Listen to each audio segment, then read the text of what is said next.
6 degrees eastward. Fire! 14th battery! Load siege crackers! Fire!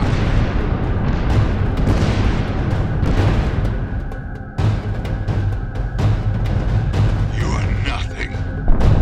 You are wet, weak clay. You are barely even a mote. You are barely even an insect.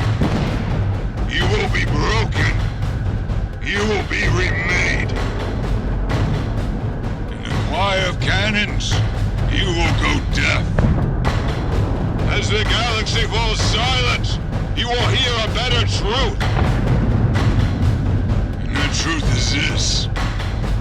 You will be reborn as a soldier, poured into the cast of the warrior.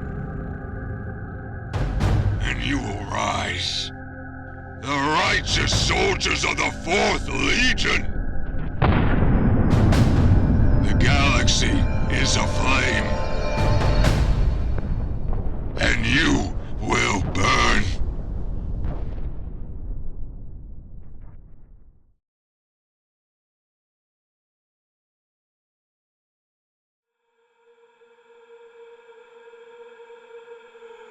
I will not live much longer. I have many names. The first I was given was Anders Magan. I have been given more. Monster. Butcher. Breaker. My time is limited. I refuse to be part of a heresy of unjust death. The cataclysm of iron was the end point of the grand heresy for me. I feel the rust setting in. Before I return to the ground, and before Father Time needs me back to my component parts, let me tell you of a few truths. One truth is this: war is the natural state of all life. From the first moment the first cellular organism consumed its neighbor, war was inevitable. In the holy crucible of combat, we are broken. In the holy crucible of combat, we are remade. We are forged anew by flames that have burned since before our species could even walk. From the very beginning, ready to wage war. Sticks, stones, rocks, bows, javelins, lances. On horseback, on the backs of great beasts, with the bullets and blade, we wrote the tale of time in the only ink of any value. Blood. And what is contained within blood? Iron. There is iron within us, and when we cut our foes, their iron is without. Iron within. Iron without. Within us is the iron needed to be a warrior. Without the iron, we are prey, chattel, and corpses. We are the Iron Warriors. I am an Iron Warrior. Ours is a legacy of savagery. Our name was earned in the conflagration of the early wars of unification. We bled for an emperor, and an empire that regarded our blood with less than contempt. We were but soldiers, bodies to clog our enemies' defenses with. Our bodies were but the stones of ramparts. Ramparts that our supposed brothers could use to climb to glory. And then forget we were there at all. Our father raised his head from the quagmire and declared, "Enough! Enough pointless blood! Enough wasted iron! No more would the Fourth be ignored. We would take what was ours. Our fallen brothers would no longer be churned to fertilize ground that was ours by right. How many worlds did we conquer only to never own? I do not know. But for each world that should have been ours, we burned another that was stolen by our brothers. How can the regal, royal Ultramarines possibly understand the pain? The horror of loss. Do you truly believe that there is a legion more deserving of the rights of conquest than the Fourth? After the false emperor united mankind beneath his banner, he promised glory to the sons of Olympia. He promised a recognition that never came. We were naught to him but chaff, fodder for his foes, foes to be fought in a war of arrogance. The unification, the butchery, the death, all of it was nothing but worship of that man. That's the actual imperial truth. All who serve the king of all corpses, all who fight in humanity's wars are meat being sacrificed on the altar of a false king. Perhaps worse is that Horus, Erebus, and Lorgar led my Iron Brothers down an equally false path. The freedom promised to the Iron Prince was just another jest. Again, we were ill-regarded pawns. In a war of vanity, in a war of depravity, in a war of poison. Perhaps we expected too much. Perhaps even asking for a slight nod of recognition for our sacrifices was too arrogant. But statues are raised to honor humans who die in combat that can never compare to our battles. Horus knew this, and used us like plasteel figures on a game board. We were lied to, misled, and spent. Fulgrim, that poisonous fool, went so far as to use Perturabo, stealing his very essence so that he may transcend.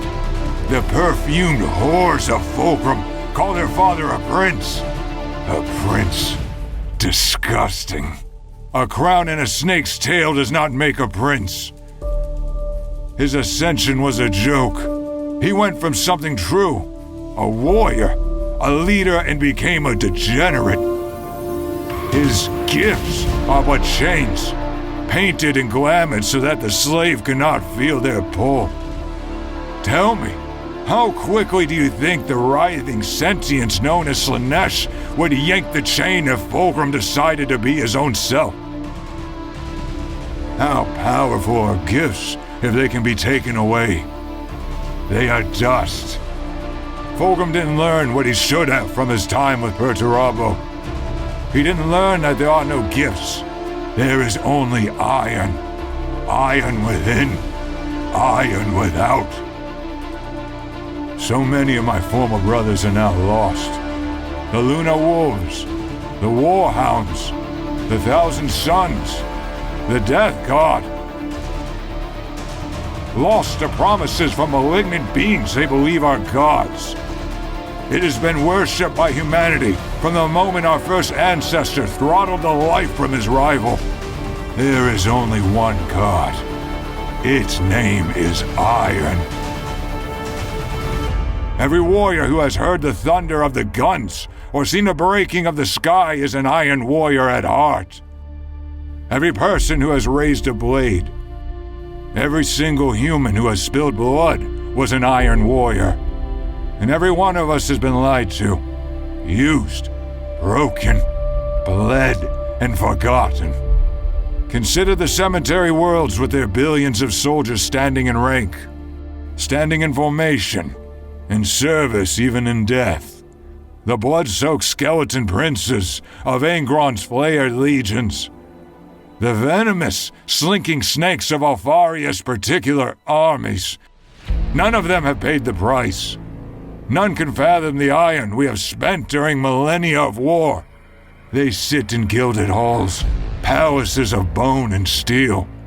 They do not care for the foot soldiers who died so that they could stare at their own reflections. I know. How can someone like me, a traitor, a butcher, possibly hold any moral high ground? I do not deny my crimes. I embrace the truth that I have lived. And I know the face of each soldier I killed. I know the face of Curtano, the salamander I was forced to kill. I will remember his face. I know how the tide churns and turns black with enough blood, because I have seen it. But I respect my foes. I regard them for what they have earned. They were iron. They lived by the iron. They fought with the iron in their hearts. Just as I have. Just as my brothers once did.